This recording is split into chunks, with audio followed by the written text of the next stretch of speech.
కాళిదాస మహాకవి ఏ కారణం చేత పొందాడు అని నన్ను అడిగారు అనుకోండి, విశ్వాసంతో పొందాడు అనాలంతే. ఎందుకు పొందాడు?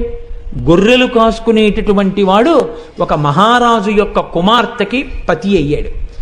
అయిన తరువాత మొట్టమొదటి రోజు రాత్రి ఆయన యొక్క నిజస్వరూపం తెలిసిపోయింది, అక్షరం ముక్క రానివాడని. చీకటి పడిపోయింది. ఆ రాజకుమార్తె అంది, ఇంతటి నిరక్షర కుక్షివి, మా తండ్రి బాధపడతాడు నువ్వు అల్లుడు అని తెలిస్తే, నా మీద పగపట్టిన గురువు నిన్ను నాకు భర్తని చేశాడు, బెంగ పెట్టుకోకు. ఈ ఉజ్జయిని నగరంలో రాత్రంతా నగర సంచారం చేసి తెల్లవారే వేళ కాళికాదేవి గుళ్ళోకి వస్తుంది. నువ్వు వెళ్ళి గుళ్ళో కూర్చుని తలుపులేసి కూర్చో. ఆయనకున్నది మొండితనం.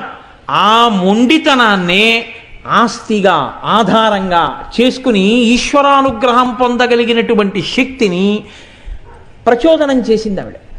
కాబట్టి నీవు వెళ్ళి కాళికాదేవి ఆలయంలో తలుపులు వేసి కూర్చో. తెల్లవారుతుండగా అమ్మవారు వచ్చేస్తుంది, లోపలికి వెళ్ళిపోవాలి. ఇప్పటికీ వారణాసిలో వారాహి ఎలా తిరుగుతుందో అలా తిరుగుతుంది కాళికాదేవి.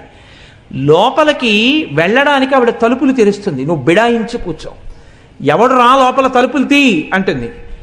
నువ్వు ఆయనకేం రాదు అప్పటికి కాళిదాసు గారికి. 2 మాటలు చెప్తా, ఈ 2 అనుంది. ఏమిటన్నారు? కాళీ విద్య, కాళీ విద్య, ఈ 2 మాటలే అను. ఆయన అన్నాడు విద్య అనలేకపోయాడు కాళిదాసు. కాళీ ఇద్య, కాళీ ఇద్య అన్నాడు. పోనీ అదే అను.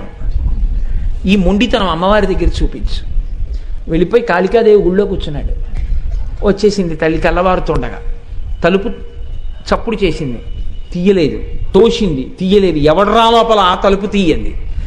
అమ్మవారే తలుచుకుంటే తలుపులు తీయలేనంత బలహీనురాలండి కాళికాదేవి.